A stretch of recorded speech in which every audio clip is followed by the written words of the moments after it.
Alarm ਦੀ ਤਿੱਖੀ ਆਵਾਜ਼ ਸੁਣ ਕੇ ਰਿਸ਼ਮ ਇੱਕਦਮ ਉੱਠ ਖੜੀ ਹੋਈ। ਉਹ ਸ਼ਾਇਦ ਉਸਨੇ ਕੋਈ ਬੁਰਾ ਸੁਪਨਾ ਦੇਖਿਆ ਸੀ। ਵੱਡੀ ਸਾਰੀ ਅੰਗੜਾਈ ਲਈ ਤੇ ਬੈੱਡ ਉੱਤੇ ਖੜੀ ਹੋ ਗਈ। ਖਿੜਕੀ ਦੇ ਪਰਦੇ ਪਰੇ ਕਰਕੇ ਉਹ ਬਾਥਰੂਮ ਗਈ। ਮੂੰਹ ਹੱਥ ਧੋਤਾ ਤੇ ਸ਼ੀਸ਼ੇ ਵਿੱਚ ਆਪਣਾ ਆਪ ਨਿਹਾਰਨ ਲੱਗੀ। ਵਾਲਾਂ ਦਾ ਨਵਾਂ ਸਟਾਈਲ ਉਹਨੂੰ ਪਿਆਰਾ ਲੱਗ ਰਿਹਾ ਸੀ। ਆਪਣੇ ਚਿਹਰੇ ਵੱਲ ਵੇਖਦਿਆਂ ਉਸਦਾ ਚਿਹਰਾ ਹੋਰ ਵੀ ਮੁਸਕਰਾਹਟ ਨਾਲ ਭਰ ਗਿਆ। ਨਹੀਂ, ਸੁਪਨਾ ਇੰਨਾ ਵੀ ਬੁਰਾ ਨਹੀਂ ਸੀ ਜਿੰਨਾ। ਇਹ ਖਿਆਲ ਉਸ ਵੇਲੇ ਰੇਸ਼ਮ ਦੇ ਦਿਮਾਗ ਵਿੱਚ ਆਇਆ, ਪਰ ਫਿਰ ਵੀ ਹੁਣ ਉਹ ਖੁਸ਼ ਹੈ, ਮੁਸਕਰਾ ਰਹੀ ਹੈ, ਜਿਉਂ ਰਹੀ ਹੈ। ਫਟਾਫਟ ਸਵੇਰ ਦੇ ਕੰਮ ਨਿਪਟਾਉਣ ਲੱਗੀ ਰੇਸ਼ਮ ਨੂੰ ਖਿਆਲ ਆਇਆ ਕਿ ਅੱਜ ਉਸਨੇ ਆਪਣੇ ਇਲਾਕੇ ਦੀ ਮੰਨੀ ਪ੍ਰਮੰਨੀ ਸੋਸ਼ਲ ਵਰਕਰ ਨਾਲ ਇੰਟਰਵਿਊ ਕਰਨੀ ਸੀ। ਉਹਦੇ ਲਈ ਉਹਨੇ ਬਹੁਤ ਸਾਰੇ ਸਵਾਲ ਡਾਇਰੀ ਵਿੱਚ ਨੋਟ ਵੀ ਕਰ ਲਏ ਸਨ ਤੇ ਕਈ ਸਵਾਲ ਅਜਿਹੇ ਵੀ ਸਨ ਜਿਹੜੇ ਉਹਦੇ ਦਿਮਾਗ ਵਿੱਚ ਲਗਾਤਾਰ ਘੁਸਪੈਠ ਕਰ ਰਹੇ ਸੀ। ਉਹ ਜਾਣਨਾ ਚਾਹੁੰਦੀ ਸੀ ਕਿ ਕੀ ਆਪਣੀਆਂ ਖੁਸ਼ੀਆਂ ਲਈ ਔਰਤ ਨੂੰ ਜੰਗ ਕਰਨੀ ਚਾਹੀਦੀ ਹੈ, ਸਮਾਜ ਨਾਲ, ਪਤੀ ਨਾਲ, ਬੱਚਿਆਂ ਨਾਲ, ਆਪਣੇ ਆਪ ਨਾਲ। ਜੇ ਹਾਂ ਤਾਂ ਫਿਰ ਸਭ ਤੋਂ ਅਹਿਮ ਕਿਹੜੀ ਜੰਗ ਹੈ ਜੋ ਜਿੱਤ ਲਈ ਸਭ ਤੋਂ ਜ਼ਰੂਰੀ ਹੈ। ਇਹ ਸਭ ਸੋਚਦਿਆਂ ਰੇਸ਼ਮ ਨੇ ਸਬਜ਼ੀ ਨੂੰ ਤੜਕਾ ਲਾਇਆ ਤੇ ਦੁਪਹਿਰ ਲਈ ਫੁਲਕੇ ਬਣਾ ਕੇ ਰੱਖ ਦਿੱਤੇ। ਨਾਸ਼ਤਾ ਜਲਦੀ ਤਿਆਰ ਹੋ ਜਾਂਦਾ। ਸਭ ਨੇ ਆਂਡਾ ਬ੍ਰੈਡ ਹੀ ਖਾਣਾ ਹੁੰਦਾ, ਸੋ ਉਸ ਲਈ ਜ਼ਿਆਦਾ ਸਮਾਂ ਨਹੀਂ ਲੱਗਦਾ। ਰੇਸ਼ਮ ਨੇ ਕੰਧ ਘੜੀ 'ਤੇ ਨਿਗਾਹ ਮਾਰੀ। ਉਹਦੇ ਤੁਰਨ ਵਿੱਚ ਅਜੇ 45 ਮਿੰਟ ਬਾਕੀ ਸਨ। ਆਪਣੇ ਲਈ ਚਾਹ ਦਾ ਕੱਪ ਬਣਾਇਆ। ਇਹ ਦੂਜੀ ਵਾਰ ਦੀ ਚਾਹ ਸੀ। ਬੱਚੇ ਤੇ ਪੁਸ਼ਪਿੰਦਰ ਅਜੇ ਸੁੱਤੇ ਪਏ ਸਨ। ਰੇਸ਼ਮ ਨੇ ਇੱਕ ਦੋ ਨੋਟਿਸ ਹੋਰ ਬਣਾਏ ਤੇ ਅਲਮਾਰੀ ਵਿੱਚੋਂ ਆਪਣਾ ਪਸੰਦੀਦਾ ਸੂਟ ਕੱਢ ਕੇ ਨਹਾਉਣ ਲਈ ਚਲੀ ਗਈ। ਹਫ਼ਤੇ 'ਚ 4 ਕੁ ਦਿਨ ਉਹਨੂੰ ਦਫ਼ਤਰ ਜਾਣਾ ਪੈਂਦਾ ਸੀ ਤੇ ਬਾਕੀ ਦਿਨ ਉਹ ਉਹਨਾਂ ਲੋਕਾਂ ਬਾਰੇ ਸਟੱਡੀ ਕਰਦੀ ਜਿਨ੍ਹਾਂ ਦੀ ਉਸਨੇ ਇੰਟਰਵਿਊ ਕਰਨੀ ਹੁੰਦੀ ਸੀ। ਇੰਨੀ ਸਾਰੀ ਭੱਜ ਨੱਠ ਵਿੱਚ ਉਹਦੇ ਕੋਲ ਸਮਾਂ ਬਚਦਾ ਹੀ ਕਿੱਥੇ ਸੀ ਕਿ ਉਹ ਆਪਣੇ ਲਈ ਚਿੰਤਾ ਕਰਦੀ। ਨਾਲੇ ਹੁਣ ਤਾਂ ਉਹ ਆਪਣੇ ਆਪ ਨਾਲ ਵਾਅਦਾ ਕਰ ਚੁੱਕੀ ਸੀ ਕਿ ਕਿਸੇ ਕਿਸਮ ਦੀ ਚਿੰਤਾ ਨੂੰ ਆਪਣੇ ਨੇੜੇ ਨਹੀਂ ਆਉਣ ਦੇਣਾ। ਦਫ਼ਤਰ ਪਹੁੰਚਦਿਆਂ ਹੀ ਸਭ ਨੂੰ ਮੁਸਕਰਾ ਕੇ ਮਿਲਣਾ ਰੇਸ਼ਮ ਦਾ ਸੁਭਾਅ ਬਣ ਚੁੱਕਿਆ ਹੈ। ਪਰਸ ਅਲਮਾਰੀ ਵਿੱਚ ਰੱਖਦਿਆਂ ਉਹਨੇ ਮੈਡਮ ਨਿਰੂਪਮਾ ਨੂੰ ਫੋਨ ਕੀਤਾ, ਇੰਟਰਵਿਊ ਦਾ ਕਨਫਰਮ ਕੀਤਾ ਤੇ ਕੈਬਨ 'ਚੋਂ ਬਾਹਰ ਆ ਗਈ। ਅੱਜ ਵਾਲੀ ਇੰਟਰਵਿਊ ਬਹੁਤ ਵਧੀਆ ਹੋਣ ਵਾਲੀ ਹੈ, ਰੇਸ਼ਮ ਨੇ ਕੋਲ ਬੈਠੇ ਕੈਮਰੇ ਵਾਲੇ ਮੁੰਡੇ ਨੂੰ ਕਿਹਾ। ਇਹ ਸਾਰੀ ਟੀਮ ਹੁਣ ਇੱਕ ਪਰਿਵਾਰ ਦੀ ਤਰ੍ਹਾਂ ਹੀ ਸੀ। ਰੋਜ਼ ਨਵੇਂ-ਨਵੇਂ ਲੋਕਾਂ ਨਾਲ ਇਕੱਠੇ ਇੰਟਰਵਿਊ ਕਰਨ ਜਾਂਦੇ, ਕਦੇ ਬਾਹਰ ਤੇ ਕਦੇ ਦਫ਼ਤਰ ਵਿੱਚ ਹੀ। ਹਾਂਜੀ ਮੈਮ, ਇਹ ਮੈਮ ਵੀ ਬਹੁਤ ਧੜੱਲੇਦਾਰ ਨੇ, ਮੁੰਡੇ ਨੇ ਉਸ ਔਰਤ ਬਾਰੇ ਜੋ ਸੁਣਿਆ ਸੀ ਉਹਦੇ ਆਧਾਰ ਤੇ ਜਵਾਬ ਦਿੱਤਾ। ਚਲੋ ਖੈਰ, ਦੇਖਦੇ ਹਾਂ। ਮੈਂ ਸਵਾਲ ਬੜੇ ਤਿੱਖੇ ਲੈ ਕੇ ਆਈ ਹਾਂ, ਆਖ ਕੇ ਰੇਸ਼ਮ ਮੁਸਕਰਾਈ। ਸੋਸ਼ਲ ਵਰਕਰ ਔਰਤ ਐਨ ਸਹੀ ਵਕਤ ਤੇ ਪਹੁੰਚ ਗਈ। ਆਫ ਕੈਮਰਾ ਉਹਨਾਂ ਕਾਫੀ ਗੱਲਾਂ ਕੀਤੀਆਂ। ਗੱਲਾਂ ਵਿੱਚ ਪਤਾ ਲੱਗਿਆ ਕਿ ਮੈਡਮ ਦਾ ਆਪਣਾ ਇਕਲੌਤਾ ਬੇਟਾ ਵਿਦੇਸ਼ ਵਿੱਚ ਸੈਟਲ ਹੈ ਤੇ ਉਹ ਇੱਧਰ ਆਪਣੇ ਪਤੀ ਨਾਲੋਂ ਵੱਖ ਹੋ ਕੇ ਇਕੱਲੀ ਰਹਿ ਰਹੀ ਹੈ ਤੇ ਆਪਣੇ ਇਸ ਖੇਤਰ ਵਿੱਚ ਬਹੁਤ ਮਸਤ ਤੇ ਵਿਅਸਤ ਹੈ। ਇੰਟਰਵਿਊ ਬਹੁਤ ਵਧੀਆ ਨਿਭ ਗਈ ਸੀ। ਕਈ ਸਵਾਲ ਨਵੇਂ ਸਨ, ਵੱਖਰੇ ਸਨ, ਪਰ ਸਾਰਿਆਂ ਦਾ ਜਵਾਬ ਮੈਡਮ ਨਿਰੂਪਮਾ ਨੇ ਬਹੁਤ ਹੀ ਸਹਿਜ ਤੇ ਬੜੇ ਹੀ ਪ੍ਰਭਾਵਸ਼ਾਲੀ ਢੰਗ ਨਾਲ ਦਿੱਤਾ। ਰੇਸ਼ਮ ਨੂੰ ਖੁਦ ਵੀ ਇਹ ਮਹਿਸੂਸ ਹੋ ਰਿਹਾ ਸੀ ਜਿਵੇਂ ਉਸਦੇ ਆਪਣੇ ਵੀ ਕਈ ਸਵਾਲ ਹੱਲ ਹੋ ਗਏ ਹੋਣ। ਵਾਪਸੀ ਵੇਲੇ ਰੇਸ਼ਮ ਨੂੰ ਫਿਰ ਉਹ ਮੁੰਡਾ ਨਹੀਂ, ਰੇਸ਼ਮ ਦੇ ਹਾਨ ਦਾ ਹੀ ਹੋਣਾ, ਤਕਰੀਬਨ 40 ਕੁ ਸਾਲ ਦਾ ਮਿਲ ਗਿਆ। ਉਹ ਕਿਸੇ ਸਰਕਾਰੀ ਮਹਿਕਮੇ ਵਿੱਚ ਹੈ ਤੇ ਤਕਰੀਬਨ ਰੋਜ਼ ਹੀ ਰੇਸ਼ਮ ਨੂੰ ਬੱਸ ਸਟੈਂਡ ਤੇ ਖੜਾ ਮਿਲ ਜਾਂਦਾ। ਇੱਕੋ ਬੱਸ ਵਿੱਚ ਵਾਪਸੀ ਦਾ ਸਫ਼ਰ ਕਰਦੇ ਨੇ ਉਹ, ਪਰ ਗੱਲ ਕਦੇ ਨਹੀਂ ਹੋਈ। ਇੱਕ ਦੋ ਵਾਰ ਉਸਨੇ ਰੇਸ਼ਮ ਨੂੰ ਬੁਲਾਉਣ ਦੀ ਕੋਸ਼ਿਸ਼ ਵੀ ਕੀਤੀ, ਪਰ ਰੇਸ਼ਮ ਨੇ ਬਹੁਤੀ ਦਿਲਚਸਪੀ ਨਹੀਂ ਲਈ। ਮੈਂ ਇੰਨੀ ਸਖਤ ਕਿਉਂ ਹਾਂ, ਕਈ ਵਾਰ ਰੇਸ਼ਮ ਸੋਚਦੀ। ਤੁਸੀਂ ਵੀ ਇੱਥੇ ਜੌਬ ਕਰਦੇ ਹੋ? ਉਸ ਬੰਦੇ ਨੇ ਇਹੀ ਤਾਂ ਇੱਕ ਸਵਾਲ ਪੁੱਛਿਆ ਸੀ ਤੇ ਰੇਸ਼ਮ ਨੂੰ ਬਹੁਤ ਖਿਝ ਆਈ ਸੀ। ਹਾਂਜੀ, ਉਸਨੇ ਬਸ ਇਹੀ ਜਵਾਬ ਦਿੱਤਾ ਤੇ ਈਅਰਫੋਨ ਲਾ ਕੇ ਬੈਠ ਗਈ ਤਾਂ ਕਿ ਅਗਲਾ ਕੋਈ ਹੋਰ ਗੱਲ ਨਾ ਕਰੇ। ਇਉਂ ਹਰ ਰੋਜ਼ ਹੁੰਦਾ। ਉਹ ਸਮਝ ਚੁੱਕਾ ਸੀ ਕਿ ਰੇਸ਼ਮ ਅਜਿਹੀ ਔਰਤ ਨਹੀਂ ਹੈ, ਕੁਝ ਫਰਕ ਹੈ ਉਸ ਵਿੱਚ ਆਮ ਔਰਤਾਂ ਨਾਲੋਂ। ਅੱਜ ਜਦੋਂ ਰੇਸ਼ਮ ਨੇ ਭੱਜ ਕੇ ਬੱਸ ਲਈ ਤਾਂ ਬਹੁਤ ਭੀੜ ਸੀ, ਸੀਟ ਕੋਈ ਖਾਲੀ ਨਹੀਂ ਸੀ। ਉਹਨੂੰ ਦੇਖ ਕੇ ਉਹ ਬੰਦਾ ਆਪਣੀ ਸੀਟ ਤੋਂ ਉੱਠ ਖੜਾ ਹੋਇਆ ਤੇ ਰੇਸ਼ਮ ਨੂੰ ਬੈਠਣ ਲਈ ਕਿਹਾ। ਰੇਸ਼ਮ ਨੇ ਬਹੁਤ ਨਾ ਕੀਤੀ, ਪਰ ਉਹ ਨਾ ਮੰਨਿਆ ਤਾਂ ਰੇਸ਼ਮ ਨੂੰ ਬੈਠਣਾ ਪਿਆ। ਕੀ ਮੈਂ ਇਸ ਦਾ ਧੰਨਵਾਦ ਕਰਾਂ? ਰੇਸ਼ਮ ਨੇ ਮਨ ਹੀ ਮਨ ਸੋਚਿਆ। ਸਿਸ਼ਟਾਚਾਰ ਤਾਂ ਇਹੋ ਆਖਦਾ ਹੈ। ਰੇਸ਼ਮ ਦੇ ਮਨ ਨੇ ਕਿਹਾ, ਪਰ ਨਹੀਂ। ਰੇਸ਼ਮ ਬਿਨਾਂ ਇੱਕ ਵੀ ਲਫ਼ਜ਼ ਕਹੇ ਬੈਠੀ ਰਹੀ ਤੇ ਚੁੱਪਚਾਪ ਆਪਣੇ ਸਟਾਪ ਤੇ ਉਤਰ ਗਈ। ਮੈਨੂੰ ਸ਼ੁਕਰੀਆ ਕਰਨਾ ਚਾਹੀਦਾ ਸੀ, ਪਰ ਜੇ ਮੈਂ ਇਹ ਇੱਕ ਲਫ਼ਜ਼ ਕਹਿ ਦਿੰਦੀ ਤਾਂ ਸੰਵਾਦ ਸ਼ੁਰੂ ਹੋ ਜਾਣਾ ਸੀ। ਫਿਰ ਕੋਈ ਗੱਲ ਤੁਰਦੀ ਤੇ ਇਸ ਤਰ੍ਹਾਂ ਮੈਂ ਜਾਣ ਪਛਾਣ ਨਹੀਂ ਵਧਾਉਣਾ ਚਾਹੁੰਦੀ। ਇਹ ਸੋਚਦਿਆਂ ਰੇਸ਼ਮ ਘਰ ਤੱਕ ਦਾ ਪੈਂਡਾ ਤੈਅ ਕਰ ਗਈ। ਘਰ ਪਹੁੰਚਦਿਆਂ ਰੋਜ਼ ਵਾਂਗ ਬੱਚੇ ਇਕੱਲੇ ਹੀ ਸਨ। ਪੁਸ਼ਪਿੰਦਰ ਸ਼ਾਮ ਨੂੰ ਅਕਸਰ ਘਰ ਨਹੀਂ ਰਹਿੰਦਾ, ਕਦੇ ਕਿਸੇ ਦੋਸਤ ਕੋਲ, ਕਦੇ ਸ਼ਾਮ ਨੂੰ ਪਾਰਕ ਦੀ ਸੈਰ ਤੇ ਕਦੇ ਇਸ ਕਦੇ ਬਾਰੇ ਰੇਸ਼ਮ ਬਹੁਤ ਸੋਚਦੀ। ਪਤਾ ਨਹੀਂ ਕਿੱਥੇ ਰੁੱਝਿਆ ਰਹਿੰਦਾ ਉਹ। ਇਹ ਸਵਾਲ ਜੇ ਕਦੇ ਉਹਨੂੰ ਪੁੱਛ ਲੈਂਦੀ ਤਾਂ ਇੱਕੋ ਗੱਲ, ਯਾਰ 100 ਕੰਮ ਹੁੰਦੇ ਨੇ ਬੰਦੇ ਨੂੰ, ਹੁਣ ਘਰ ਥੋੜਾ ਬੈਠੇ ਰਹਿਣਾ, ਉਹ ਐਵੇਂ ਹੀ ਖਿਝ ਕੇ ਜਵਾਬ ਦਿੰਦਾ। ਰੇਸ਼ਮ ਚੁੱਪ ਕਰ ਜਾਂਦੀ। ਕੁਝ ਸਾਲ ਪਹਿਲਾਂ ਪੁਸ਼ਪਿੰਦਰ ਦੇ ਕਿਸੇ ਹੋਰ ਔਰਤ ਨਾਲ ਬਾਹਰ ਰਿਸ਼ਤਾ ਬਣਾਉਣ ਬਾਰੇ ਜਦੋਂ ਉਹਨੂੰ ਪਤਾ ਲੱਗਿਆ ਸੀ ਤਾਂ ਉਹ ਤੜਫ ਉੱਠੀ ਸੀ। ਫਿਰ ਇੱਕ ਦਿਨ ਉਹ ਹਿੰਮਤ ਜੀ ਕਰਕੇ ਉਸ ਔਰਤ ਕੋਲ ਪਹੁੰਚ ਗਈ ਸੀ। ਬੜਾ ਰੁੱਖਾ ਤੇ ਗੰਦਾ ਲਹਿਜ਼ਾ ਅਖਤਿਆਰ ਕਰ ਲਿਆ ਸੀ। ਰੇਸ਼ਮ ਨੇ ਉਸ ਕੁੜੀ ਨੂੰ ਦੇਖਦਿਆਂ ਗੱਲੀਂ ਬਾਤੀਂ ਬਹੁਤ ਲਾਹਨਤਾਂ ਪਾਈਆਂ। ਬੀਬਾ ਕਿਸੇ ਭੁਲੇਖੇ 'ਚ ਨਾ ਰਹੀ, ਸਾਡੇ ਸਰਦਾਰਾਂ ਦੇ ਕਾਕਿਆਂ ਦੀ ਤਾਂ ਇਹ ਸ਼ੌਕ ਹੁੰਦੇ ਆ ਬਾਹਰ ਜਨਾਨੀਆਂ ਨਾਲ ਰਿਸ਼ਤੇ ਗੰਢਣੇ। ਜੇ ਅਜਿਹਾ ਨਾ ਕਰਨ ਤਾਂ ਇਹ ਹੀਨ ਭਾਵਨਾ ਦਾ ਸ਼ਿਕਾਰ ਹੋ ਜਾਂਦੇ ਆ। ਭੁੱਲੀ ਫਿਰਦੀ ਹੋਵੇਂਗੀ ਕਿ ਤੈਨੂੰ ਰਾਣੀ ਬਣਾ ਲੂ, ਪਰ ਜੇ ਤੈਨੂੰ ਚਵਲ ਨੂੰ ਕੋਈ ਫਰਕ ਨਹੀਂ ਪੈਂਦਾ ਤਾਂ ਆਪਦਾ ਪੜਿਆ ਵਿਚਾਰੀ। ਰੇਸ਼ਮ ਆਪਣੀ ਪੜਾਸ ਕੱਢ ਕੇ ਵਾਪਸ ਪਰਤ ਆਈ ਸੀ, ਪਰ ਇਸ ਗੱਲ ਦਾ ਨਤੀਜਾ ਇਹ ਹੋਇਆ ਕਿ ਉਹ ਕੁੜੀ ਸੱਚਮੁੱਚ ਡਰ ਗਈ ਤੇ ਪੁਸ਼ਪਿੰਦਰ ਕੋਲੋਂ ਕਿਨਾਰਾ ਕਰ ਗਈ। ਕੁਝ ਚਿਰ ਬਾਅਦ ਰੇਸ਼ਮ ਨੂੰ ਪਤਾ ਲੱਗਿਆ ਕਿ ਉਹ ਵਿਆਹੀ ਗਈ ਤੇ ਇੱਕ ਕੁੜੀ ਦੀ ਮਾਂ ਵੀ ਬਣ ਗਈ। ਉਹ ਜਾਣਦੀ ਸੀ ਕਿ ਆਦਤਾਂ ਬਦਲਦੀਆਂ ਨਹੀਂ ਹੁੰਦੀਆਂ ਤੇ ਪੁਸ਼ਪਿੰਦਰ ਨੂੰ ਇਹ ਨਾ ਸਹੀ ਕੋਈ ਹੋਰ ਮਿਲ ਜਾਊ। ਜ਼ਿੰਦਗੀ ਚੱਲਦੀ ਜਾ ਰਹੀ ਸੀ। ਰੇਸ਼ਮ ਖੁਸ਼ ਹੁੰਦੀ ਜਾਂ ਉਦਾਸ, ਉਹਦਾ ਰਵੱਈਆ ਹਮੇਸ਼ਾ ਉਹੀ ਰਹਿੰਦਾ। ਬੱਚਿਆਂ ਲਈ ਵੰਨ ਸਵੰਨਾ ਖਾਣਾ ਬਣਾਉਂਦੀ, ਪੁਸ਼ਪਿੰਦਰ ਦੇ ਰਿਸ਼ਤੇਦਾਰਾਂ ਦੀ ਹੱਸ-ਹੱਸ ਕੇ ਸੇਵਾ ਕਰਦੀ। ਉਹ ਦੇਰ ਸਵੇਰ ਲੇਟ ਆਉਂਦਾ ਤਾਂ ਉਹਦੀਆਂ ਸ਼ਰਾਬੀ ਹੋਏ ਦੀਆਂ ਗਾਲਾਂ ਵੀ ਜਰਦੀ ਰਹਿੰਦੀ। ਪਰ ਹੁਣ ਉਹਨੇ ਆਪਣੇ ਲਈ ਵੀ ਸੋਚਣਾ ਸ਼ੁਰੂ ਕਰ ਦਿੱਤਾ ਸੀ। ਕੁਝ ਬਦਲਾਅ ਲਿਆਉਣੇ ਜ਼ਰੂਰੀ ਸਨ। ਫਿਰ ਤੋਂ ਪੜ੍ਹਾਈ ਆਰੰਭੀ, ਪੱਤਰਕਾਰੀ ਦਾ ਕੋਰਸ ਕੀਤਾ ਤੇ ਨੌਕਰੀ ਵੀ ਲੱਭ ਲਈ। ਹੁਣ ਉਹ ਪੂਰੀ ਤਰ੍ਹਾਂ ਆਤਮ ਨਿਰਭਰ ਸੀ। ਬੱਚੇ ਵੱਡੇ ਹੋ ਰਹੇ ਸਨ, ਇਸ ਲਈ ਉਹ ਪੁਸ਼ਪਿੰਦਰ ਦੀਆਂ ਲਾਪਰਵਾਹੀਆਂ ਨੂੰ ਵੀ ਅਣਡਿੱਠ ਕਰਨ ਲੱਗੀ ਤਾਂ ਜੋ ਬੱਚਿਆਂ ਤੇ ਬੁਰਾ ਅਸਰ ਨਾ ਹੋਵੇ। ਇਸ ਦੌਰਾਨ ਰੇਸ਼ਮ ਦਾ ਆਪਣਾ ਦਾਇਰਾ ਵੱਡਾ ਹੋਇਆ। ਰੁਚੀ ਰਹਿਣ ਲੱਗੀ। ਦਫ਼ਤਰ, ਘਰ ਤੇ ਬੱਚੇ, ਇਹੀ ਉਸ ਦੀਆਂ ਮੁੱਢਲੀਆਂ ਜ਼ਿੰਮੇਵਾਰੀਆਂ ਬਣ ਗਈਆਂ। ਪੁਸ਼ਪਿੰਦਰ ਨੂੰ ਰੇਸ਼ਮ ਦੇ ਵਾਧੇ ਦਾਇਰੇ ਤੇ ਕੋਈ ਇਤਰਾਜ਼ ਨਹੀਂ ਸੀ, ਸਗੋਂ ਉਹ ਆਪ ਵੀ ਕਦੇ ਦਿਲਚਸਪੀ ਨਾਲ ਰੇਸ਼ਮ ਦੇ ਕੰਮਕਾਰ ਬਾਰੇ ਪੁੱਛਦਾ ਰਹਿੰਦਾ। ਉਸ ਨੂੰ ਕਦੇ ਕੋਈ ਮਿਲਣ ਆ ਜਾਂਦਾ ਤਾਂ ਵੀ ਉਹ ਹੱਸ ਕੇ ਸਵਾਗਤ ਕਰਦਾ।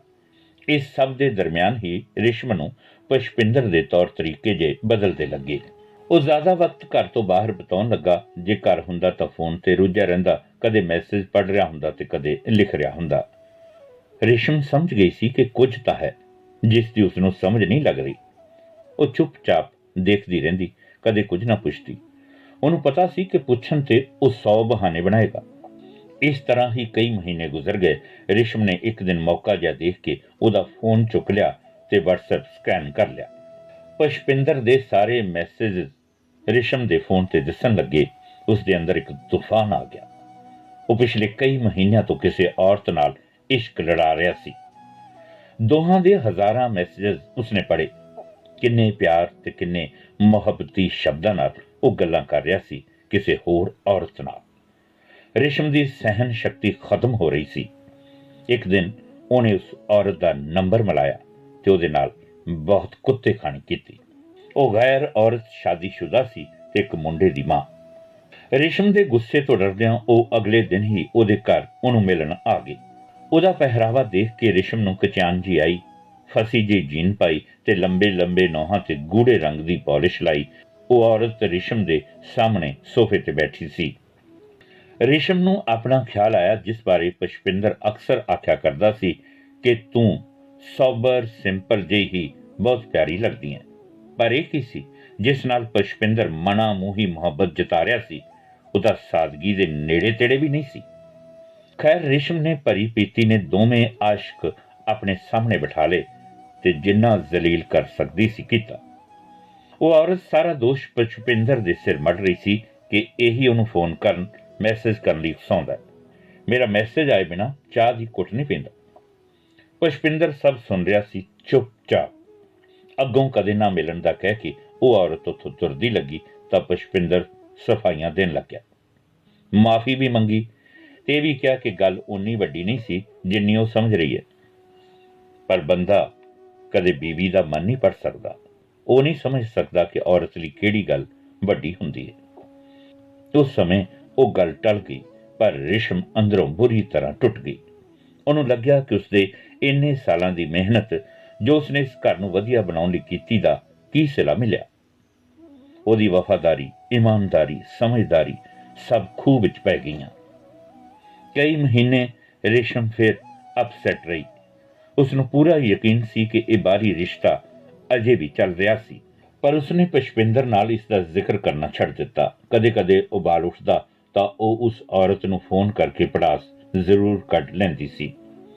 ਆਖਰ ਹੰਭ ਹਾਰ ਕੇ ਉਹਨੂੰ ਵੀ ਫੋਨ ਕਰਨਾ ਛੱਡ ਦਿੱਤਾ। ਉਹ ਹੋਰ ਦੁੱਖ ਨਹੀਂ ਦੇਣਾ ਚਾਹੁੰਦੀ ਸੀ ਆਪਣੇ ਆਪ ਨੂੰ, ਤੇ ਨਾ ਹੀ ਆਪਣੀ ਤੜਪ ਉਸ ਗੈਰ ਔਰਤ ਅੱਗੇ ਜ਼ਾਹਰ ਕਰਨੀ ਚਾਹੁੰਦੀ ਸੀ। ਵਕਤ ਬੀਤਿਆ ਤਾਂ ਰਿਸ਼ਮ ਨੂੰ ਪਤਾ ਲੱਗਿਆ ਉਸ ਔਰਤ ਨਾਲ ਤਾਂ ਪੁਸ਼ਪਿੰਦਰ ਦਾ ਵਿਆਹ ਤੋਂ ਪਹਿਲਾਂ ਹੀ ਅਫੇਅਰ ਸੀ। ਇਸ ਗੱਲ ਨਾਲ ਰਿਸ਼ਮ ਨੂੰ ਜ਼ਿਆਦਾ ਝਟਕਾ ਲੱਗਿਆ। ਉਸਨੂੰ ਲੱਗਿਆ ਜਿਵੇਂ ਉਹ ਪਿਛਲੇ 15 ਸਾਲਾਂ ਤੋਂ ਹੀ ਠੱਗੀ ਜਾ ਰਹੀ ਸੀ। ਖੈਰ, ਔਰਤ ਨੇ ਹੌਲੀ-ਹੌਲੀ ਖੁਦ ਨੂੰ ਹੀ ਸਮਝਾਉਣਾ ਹੁੰਦਾ, ਸੋ ਰਿਸ਼ਮ ਵੀ ਸਮਝ ਗਈ, ਸੰਭਲ ਗਈ। ਹੁਣ ਉਸਨੇ ਸਾਰਾ ਧਿਆਨ ਆਪਣੀ ਨੌਕਰੀ ਵੱਲ ਲਾ ਦਿੱਤਾ। ਪੁਸ਼ਪਿੰਦਰ ਨਾਲ ਲੜਨਾ ਝਗੜਨਾ ਤਾਂ ਦੂਰ, ਸਧਾਰਨ ਗੱਲਬਾਤ ਵੀ ਬੰਦ ਕਰ ਦਿੱਤੀ। ਇੱਕ ਤਰ੍ਹਾਂ ਨਾਲ ਇਹ ਰਿਸ਼ਤਾ ਮਰਨ ਲੱਗਿਆ। ਦਿਨ ਚੜ੍ਹਦਾ, ਛਿਪਦਾ ਤੇ ਗੁਜ਼ਰ ਜਾਂਦਾ। ਪੁਸ਼ਪਿੰਦਰ ਨੂੰ ਕੋਈ ਫਰਕ ਨਹੀਂ ਪੈ ਰਿਹਾ ਸੀ। ਉਹ ਆਪਣੀ ਜ਼ਿੰਦਗੀ ਪਹਿਲਾਂ ਵਾਂਗ ਹੀ ਜੀ ਰਿਹਾ ਸੀ। ਉਹ ਰਿਸ਼ਮ ਦੇ ਨਜ਼ਦੀਕ ਆਉਣੋਂ ਵੀ ਹਟ ਗਿਆ ਸੀ। ਘਰ ਦੇਰ ਨਾਲ ਆਉਂਦਾ ਤਾਂ ਚੁੱਪ-ਚਾਪ ਰੋਟੀ ਖਾ ਕੇ ਸੌਂ ਜਾਂਦਾ, ਗਾਲੀ ਗਲੋਚ ਤੇ ਭੰਨ ਤੋੜ ਵੀ ਨਾ ਕਰਦਾ। ਕਦੇ-ਕਦੇ ਰਿਸ਼ਮ ਆਪਣੇ ਦਫ਼ਤਰ ਵਿੱਚ ਨਾਲ ਕੰਮ ਕਰਦੀ ਆਪਣੀ ਸਹੇਲੀ ਨਾਲ ਗੱਲਾਂ ਕਰਦੀ ਤੇ ਆਪਣੇ ਠੰਡੇ ਹੋ ਚੁੱਕੇ ਰਿਸ਼ਤੇ ਬਾਰੇ ਦੱਸਦੀ। ਉਸਦੀ ਸਹੇਲੀ ਨੇ ਇੱਕ ਦਿਨ ਸਲਾਹ ਦਿੱਤੀ ਕਿ ਰਿਸ਼ਤਾ ਬਿਲਕੁਲ ਖਤਮ ਹੋਣ ਨਾਲੋਂ ਚੰਗਾ ਹੈ ਕਿ ਕੋਸ਼ਿਸ਼ ਕਰਕੇ ਪਤੀ ਦੇ ਨੇੜੇ ਹੋਇਆ ਜਾਵੇ।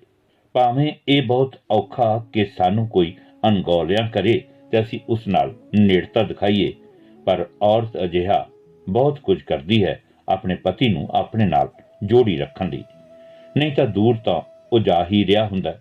ਇੱਕ ਸਵੈਮਾਨੀ ਔਰਤ ਹੋਣ ਕਰਕੇ ਰਿਸ਼ਮ ਨੂੰ ਇਹ ਸਭ ਔਖਾ ਤਾਂ ਲੱਗਦਾ ਸੀ, ਪਰ ਇੱਕ ਰਿਸ਼ਤੇ ਦੀ ਹੋਂਦ ਨੂੰ ਬਚਾਏ ਰੱਖਣ ਲਈ ਉਸਨੂੰ ਇਹ ਢੰਗ ਸਹੀ ਲੱਗਿਆ। ਰਾਤ ਨੂੰ ਜਦੋਂ ਪੁਸ਼ਪਿੰਦਰ ਆਪਣੇ ਬੈੱਡ ਤੇ ਪਿਆ ਟੀਵੀ ਦੇਖ ਰਿਹਾ ਸੀ ਤਾਂ ਰਿਸ਼ਮ ਉਸ ਦੇ ਕੋਲ ਆ ਕੇ ਬੈਠ ਗਈ। ਉਹਨੂੰ ਟਿਕਟਿਕੀ ਲਾ ਕੇ ਦੇਖਣ ਲੱਗੀ ਤਾਂ ਪੁਸ਼ਪਿੰਦਰ ਦਾ ਧਿਆਨ ਖਿੰਡ ਗਿਆ। ਜਿਉਂ ਹੀ ਉਸਨੇ ਰਿਸ਼ਮ ਵੱਲ ਵੇਖਿਆ ਤਾਂ ਰਿਸ਼ਮ ਨੇ ਉਸਨੂੰ ਕਲਾਵੇ ਵਿੱਚ ਲੈਣਾ ਚਾਹਿਆ। ਥੋੜੀ ਹੋਰ ਕੋਲ ਹੋਈ ਤਾਂ ਪੁਸ਼ਪਿੰਦਰ ਕੋਲ ਸੁੱਤੀ ਪਈ ਧੀ ਦਾ ਬਹਾਨਾ ਜਿਹਾ ਬਣਾ ਕੇ ਉਸ ਤੋਂ ਪਰੇ ਹੋ ਗਿਆ। ਰਿਸ਼ਮ ਨੂੰ ਹੱਦ ਤੱਕ ਮਹਿਸੂਸ ਹੋਈ, ਪਰ ਉਹ ਚੁੱਪ ਕਰ ਗਈ। ਰਾਤ ਗੁਜ਼ਰ ਗਈ, ਪਰ ਰਿਸ਼ਮ ਅਜੇ ਵੀ ਬੇਚੈਨ ਸੀ। ਸੋਚ-ਸੋਚ ਕੇ ਉਹ ਹੋਰ ਵੀ ਪਰੇਸ਼ਾਨ ਹੋ ਰਹੀ ਸੀ। ਪੁਸ਼ਪਿੰਦਰ ਤਾਂ ਪਹਿਲਾਂ ਕਦੇ ਅਜਿਹਾ ਇੱਕ ਵੀ ਮੌਕਾ ਨਹੀਂ ਸੀ ਗੁਆਉਂਦਾ, ਸਗੋਂ ਉਹ ਤਾਂ ਖੁਦ ਬਹਾਨੇ ਲੱਭਦਾ ਸੀ ਰਿਸ਼ਮ ਦੇ ਨਜ਼ਦੀਕ ਰਹਿੰਦੇ। ਇਹ ਵਾਕਈ ਵੱਡੀ ਗੱਲ ਸੀ। ਅਗਲੀ ਰਾਤ ਰਿਸ਼ਮ ਕੰਮ ਧੰਦਾ ਨਿਬੇੜ ਕੇ ਜਦੋਂ ਨਾਈਟ ਸੂਟ ਪਾਉਣ ਲਈ ਵਾਸ਼ਰੂਮ ਗਈ ਤਾਂ ਪੁਸ਼ਪਿੰਦਰ ਝੱਟ ਨੇ ਲਾਈਟ ਬੰਦ ਕਰਕੇ ਲੇਟ ਗਿਆ। ਰਿਸ਼ਮ ਸਭ ਕੁਝ ਸਮਝਦੀ ਸੀ, ਫਿਰ ਵੀ ਉਸਨੇ ਸ਼ਰਾਫਤ ਜਿਹੀ ਨਾਲ ਉਸਦੇ ਮੱਥੇ ਤੇ ਆਪਣੇ ਹੋਂਠ ਰੱਖ ਦਿੱਤੇ, ਪਰ ਉਹ ਪਾਸਾ ਜਿਹਾ ਲੈ ਕੇ ਮੱਥੇ ਤੇ ਆਪਣੀ ਬਾਂਹ ਰੱਖ ਕੇ ਪਿਆ ਰਿਹਾ। ਰਿਸ਼ਮ ਲਈ ਇਹ ਪਲ ਬਹੁਤ ਔਖਾ ਸੀ। ਇੰਨੀ ਜ਼ਲਾਲਤ ਉਹਨੂੰ ਕਦੇ ਨਹੀਂ ਸੀ ਮਿਲੀ। ਇਹ ਬਹੁਤ ਵੱਡਾ ਧੱਕਾ ਸੀ ਜੋ ਰਿਸ਼ਮ ਆਪਣੇ ਆਪ ਨਾਲ ਕਰ ਰਹੀ ਸੀ। ਅਗਲੀ ਸਵੇਰ ਉਹਨੇ ਪੁਸ਼ਪਿੰਦਰ ਨੂੰ ਆਪਣੇ ਸਾਹਮਣੇ ਬਿਠਾ ਕੇ ਕੁਝ ਸਵਾਲ ਕੀਤੇ, ਕੁਝ ਆਪਣੇ ਮਨ ਅੰਦਰ ਪਏ ਸਵਾਲ ਸਾਂਝੇ ਕੀਤੇ, ਪਰ ਪੁਸ਼ਪਿੰਦਰ ਹਰ ਗੱਲ ਤੇ ਇਹੀ ਕਹਿ ਰਿਹਾ ਸੀ ਕਿ ਉਹ ਜ਼ਰੂਰਤ ਤੋਂ ਜ਼ਿਆਦਾ ਸੋਚ ਰਹੀ ਹੈ। ਅਜਿਹੀ ਕੋਈ ਗੱਲ ਨਹੀਂ। ਰਿਸ਼ਮ ਨੇ ਆਖਰੀ ਫੈਸਲਾ ਸੁਣਾਇਆ ਕਿ ਉਹਨੂੰ ਤਲਾਕ ਚਾਹੀਦਾ ਹੈ। ਉਹ ਆਪਣੀ ਜ਼ਿੰਦਗੀ ਵਧੀਆ ਜੀ ਸਕਦੀ ਹੈ, ਬੱਚਿਆਂ ਨਾਲ ਵਧੀਆ ਸਮਾਂ ਬਿਤਾ ਸਕਦੀ ਹੈ। ਪੁਸ਼ਪਿੰਦਰ ਨੂੰ ਉਸਦੇ ਇਸ ਫੈਸਲੇ ਦਾ ਪੂਰਾ ਪਰ ਵੀ ਅੰਦਾਜ਼ਾ ਨਹੀਂ ਸੀ। ਉਹ ਜਿਵੇਂ ਬੁਖਲਾ ਗਿਆ ਤੇ ਵਾਰ-ਵਾਰ ਭਰੋਸਾ ਜਤਾਉਣ ਲੱਗਿਆ। ਤੂੰ ਜ਼ਿਆਦਾ ਸੋਚਦੀ ਹੈ, ਅਜਿਹਾ ਕੁਝ ਨਹੀਂ ਹੈ, ਉਸਨੇ ਜਿਵੇਂ ਤਰਲੇ ਨਾਲ ਕਿਹਾ। ਨਹੀਂ, ਮੈਂ ਤੇਰੇ ਤੇ ਯਕੀਨ ਨਹੀਂ ਕਰ ਸਕਦੀ, ਤੂੰ ਹੁਣ ਬਦਲ ਚੁੱਕਾ। ਰਿਸ਼ਮ ਨੇ ਸਾਫ਼ ਗੱਲ ਕੀਤੀ। ਦੇਖ, ਮੇਰਾ ਉਸ ਔਰਤ ਨਾਲ ਕੋਈ ਰਿਸ਼ਤਾ ਨਹੀਂ ਤੇ ਮੈਂ ਸਹੁੰ ਖਾ ਕੇ ਆਖਦਾ ਕਿ ਅੱਜ ਦੀ ਤਰੀਕ 'ਚ ਮੈਂ ਤੇਰੇ ਨਾਲ ਬਿਲਕੁਲ ਇਮਾਨਦਾਰ ਹਾਂ। ਪੁਸ਼ਪਿੰਦਰ ਇੱਕੋ ਸਾਹ ਬੋਲ ਗਿਆ। ਰਿਸ਼ਮ ਚੁੱਪ ਰਹੀ। ਉਸਨੂੰ ਲੱਗਿਆ ਕਿ ਸ਼ਾਇਦ ਉਹ ਸੱਚੀ ਜ਼ਿਆਦਾ ਸੋਚਣ ਲੱਗੀ ਸੀ। ਉਹਦਾ ਫੈਸਲਾ ਫਿਲਹਾਲ ਟਲ ਗਿਆ ਤੇ ਉਹ ਦੋਵੇਂ ਫਿਰ ਤੋਂ ਨਾਰਮਲ ਹੋਣ ਦੀ ਕੋਸ਼ਿਸ਼ ਵਿੱਚ ਲੱਗ ਗਏ।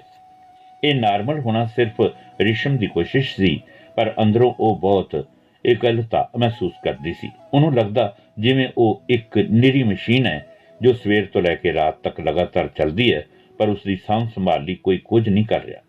ਦਫ਼ਤਰ ਵਿੱਚ ਇੰਨੇ ਲੋਕਾਂ ਨਾਲ ਇੰਟਰਵਿਊ ਕਰਦੀ, ਉਹਨਾਂ ਦੀਆਂ ਸਮੱਸਿਆਵਾਂ ਸੁਣਦੀ, ਆਪਣੀ ਜ਼ਿੰਦਗੀ 'ਚ ਜਿਵੇਂ ਉਲਝਦੀ ਜਾ ਰਹੀ ਸੀ। ਤੇ ਫਿਰ ਇੱਕ ਦਿਨ ਅਚਾਨਕ ਪੁਸ਼ਪਿੰਦਰ ਦੇ ਨਵੇਂ ਬਿਆਨ ਨੇ ਜਿਵੇਂ ਰਿਸ਼ਮ ਨੂੰ ਬਿਲਕੁਲ ਹੀ ਹਤਾਸ਼ ਕਰ ਦਿੱਤਾ। ਉਹ ਰਿਸ਼ਮ ਨੂੰ ਕਹਿਣ ਲੱਗਿਆ, ਤੈਨੂੰ ਯਾਦ ਆ ਮੇਰੀ ਇੱਕ ਕੁਲੀਗ ਕਈ ਸਾਲ ਪਹਿਲਾਂ ਇੱਥੋਂ ਟਰਾਂਸਫਰ ਹੋ ਕੇ ਜਾਣ ਤੋਂ ਪਹਿਲਾਂ ਆਪਣੇ ਘਰ ਆਈ ਸੀ, ਤੈਨੂੰ ਵੀ ਮਿਲੀ ਸੀ? ਹਾਂ, ਰੇਸ਼ਮ ਨੂੰ ਯਾਦ ਸੀ। ਕੀ ਹੋਇਆ ਉਸਨੂੰ? ਰੇਸ਼ਮ ਨੇ ਸਵਾਲ ਕੀਤਾ। ਨਹੀਂ, ਹੋਇਆ ਕੁਝ ਨਹੀਂ। ਅੱਜ ਕੱਲ੍ਹ ਉਹ ਮੇਰੀ ਬੌਸ ਬਣ ਕੇ ਆ ਗਈ ਹੈ, ਤਰੱਕੀ ਹੋ ਗਈ ਉਸਦੀ, ਪੁਸ਼ਪਿੰਦਰ ਨੇ ਦੱਸਿਆ। ਅੱਛਾ, ਫਿਰ? ਰੇਸ਼ਮ ਜਾਣਨਾ ਚਾਹੁੰਦੀ ਸੀ ਕਿ ਪੁਸ਼ਪਿੰਦਰ ਨੇ ਗੱਲ ਕਿਉਂ ਸ਼ੁਰੂ ਕੀਤੀ ਉਸਦੀ। ਉਹ ਮੈਨੂੰ ਕੁਝ ਦਿਨ ਤੋਂ ਪਹਿਲਾਂ ਮੈਸੇਜ ਕਰਦੀ ਰਹੀ ਤੇ ਹੁਣ ਫੋਨ ਕਰਦੀ ਹੈ, ਰੋਜ਼ ਗੱਲ ਕਰਦੀ ਹੈ, ਪੁਸ਼ਪ ਨੇ ਦੱਸਿਆ। ਅੱਛਾ, ਕੀ ਗੱਲ ਕਰਦੀ ਹੈ? ਰੇਸ਼ਮ ਨੇ ਹੈਰਾਨ ਹੋ ਕੇ ਪੁੱਛਿਆ। ਹਾਂ, ਇਹੀ ਦੱਸਣ ਲੱਗਿਆ। ਉਹ ਮੈਨੂੰ ਬਾਹਰ ਹੋਟਲ ਵਿੱਚ ਮਿਲਣਾ ਚਾਹੁੰਦੀ ਹੈ, ਕੁਝ ਵਕਤ ਬਿਤਾਉਣਾ ਚਾਹੁੰਦੀ ਹੈ, ਉਹਨੂੰ ਮੇਰੇ ਵਿੱਚ ਦਿਲਚਸਪੀ ਹੈ। ਪੁਸ਼ਪਿੰਦਰ ਪਤਾ ਨਹੀਂ ਕੀ ਸੋਚ ਕੇ ਇਹ ਸਭ ਦੱਸ ਰਿਹਾ ਸੀ। ਸ਼ਾਇਦ ਇਮਾਨਦਾਰ ਹੋਣ ਦੀ ਕੋਸ਼ਿਸ਼ ਸੀ ਇਹ, ਵਾਅਦਾ ਜੋ ਕੀਤਾ ਸੀ ਇਮਾਨਦਾਰੀ ਦਾ। ਰੇਸ਼ਮ ਇਹ ਸਭ ਸੁਣ ਕੇ ਤੜਪ ਉੱਠੀ। ਕੋਈ ਕਿਸੇ ਤੇ ਕਿਸ ਹੱਦ ਤੱਕ ਯਕੀਨ ਕਰੇ ਉਸ ਔਰਤ ਦੀ ਉਹਨੇ ਕਿੰਨੀ ਆਓ ਭਗਤ ਕੀਤੀ ਸੀ, ਇਹ ਸੋਚ ਕੇ ਕਿ ਉਹ ਉਸਦੇ ਪਤੀ ਦੀ ਸਹਿਕਰਮੀ ਸੀ। ਪਰ ਇਹ ਕੀ ਨਵੀਂ ਕਹਾਣੀ ਬਣਨ ਜਾ ਰਹੀ ਸੀ। ਰੇਸ਼ਮ ਇੱਕਦਮ ਚੁੱਪ ਹੋ ਗਈ, ਕੁਝ ਨਾ ਬੋਲੀ, ਕੋਈ ਪ੍ਰਤੀਕਰਮ ਨਾ ਦਿੱਤਾ। ਪੁਸ਼ਪਿੰਦਰ ਉਸਦੇ ਸਵਾਲ ਦੀ ਉਡੀਕ ਕਰ ਰਿਹਾ ਸੀ। ਕੁਝ ਦੇਰ ਦੀ ਚੁੱਪ ਮਗਰੋਂ ਬੋਲਿਆ, ਉਹ ਮੈਨੂੰ ਕਹਿੰਦੀ ਸੀ ਵੀ ਤੇਰੀ ਵਾਈਫ ਸਿਆਣੀ ਤਾਂ ਬਹੁਤ ਹੈ, ਪਰ ਉਸਨੂੰ ਆਪਣੇ ਆਪ ਨੂੰ ਚੇਂਜ ਕਰਨਾ ਚਾਹੀਦਾ ਹੈ, ਥੋੜਾ ਅਪਡੇਟ ਹੋਣ ਦੀ ਲੋੜ ਹੈ। ਇਹ ਸ਼ਬਦ ਸੁਣਦਿਆਂ ਹੀ ਰੇਸ਼ਮ ਦੇ ਅੰਦਰ ਇੱਕ ਤੂਫਾਨ ਜਿਹਾ ਆਇਆ। ਉਹ ਉੱਥੋਂ ਉੱਠ ਕੇ ਚਲੀ ਗਈ ਬਿਨਾਂ ਕੁਝ ਕਹੇ। ਉਹਦੇ ਅੰਦਰ ਵਾਰ-ਵਾਰ ਬਦਲਵੇਂ ਖਿਆਲ ਚੱਲਣ ਲੱਗੇ। ਕਦੇ ਉਹਨੂੰ ਨਿਰੂਪਮਾ ਮੈਡਮ ਦਾ ਖਿਆਲ ਆਉਂਦਾ, ਜੋ ਪਤੀ ਨਾਲੋਂ ਵੱਖ ਹੋ ਕੇ ਇਕੱਲੀ ਹੀ ਆਪਣੇ ਦਮ ਤੇ ਜੀ ਰਹੀ ਸੀ, ਤੇ ਕਦੇ ਉਸ ਨੂੰ ਅਣਜਾਣ ਹਮਸਫਰ ਦਾ ਖਿਆਲ ਆਉਂਦਾ, ਜੋ ਪਿਛਲੇ 1 ਸਾਲ ਤੋਂ ਜਿਵੇਂ ਉਸਦੇ ਜਵਾਬ ਦੀ ਉਡੀਕ ਕਰ ਰਿਹਾ ਸੀ, ਦੋਸਤੀ ਦੇ ਸਵਾਲ ਲਈ। ਹੋਰ ਵੀ ਅਨੇਕਾਂ ਘਟਨਾਵਾਂ ਰੇਸ਼ਮ ਦੇ ਮਨ ਅੰਦਰ ਘੁਸਪੈਠ ਕਰ ਰਹੀਆਂ ਸਨ। ਸੋਚ ਰਹੀ ਸੀ ਕਿ ਕੀ ਵਾਕਈ ਉਸ ਨੂੰ ਅਪਡੇਟ ਹੋਣ ਦੀ ਜ਼ਰੂਰਤ ਹੈ ਕੋਈ ਜਵਾਬ?